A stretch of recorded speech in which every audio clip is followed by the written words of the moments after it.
લોકસભા ચૂંટણીના પરિણામના 6 મહિનાની અંદર આવશે રાજકીય ભૂકંપ. પીએમ મોદીએ આપ્યા સંકેત. પીએમ નરેન્દ્ર મોદીએ બુધવારે કહ્યું કે 4 જૂને લોકસભા ચૂંટણીના પરિણામ જાહેર થવાના 6 મહિનાની અંદર દેશની રાજનીતિમાં મોટી ઉથલપાથલ થશે. તેમણે કહ્યું કે બંગાળની મમતા બેનર્જી સરકાર રાજ્યની ડેમોગ્રાફીમાં બદલાવનો પ્રયાસ કરી રહી છે. તમારો એક વોટ દેશની રાજકીય દિશા બદલી નાખશે. 4 જૂન પછી આગામી 6 મહિનામાં મોટો રાજકીય ભૂકંપ આવશે.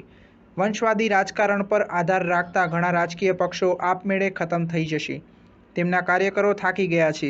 તેઓ પોતે જાણે છે કે દેશ કઈ દિશામાં આગળ વધી રહ્યો છે અને તેમની પાર્ટીની સ્થિતિ શું છે. જો કે પીએમ મોદી કયા રાજકીય ભૂકંપની વાત કરી રહ્યા હતા તે નથી કહ્યું. પીએમ મોદીએ દક્ષિણ 24 પરગણા જિલ્લાના કાકદ્વીપમાં એક રેલીને સંબોધિત કરતા આ વાત કહી. અહીં તેમણે 3 બેઠકો પરથી ભાજપના ઉમેદવારો માટે પ્રચાર કર્યો હતો. આ દરમિયાન ડાયમંડ હાર્બર, મથુરાપુર અને જોયનગરના ભાજપ ઉમેદવારો પણ હાજર હતા. પીએમ મોદીએ કહ્યું કે મમતા સરકાર તુષ્ટિકરણની રાજનીતિ કરે છે. સંતો પર હુમલા થાય છે. સ્ટાર ન્યૂઝ 7 હંમેશા સચ્ચાઈની સાથે.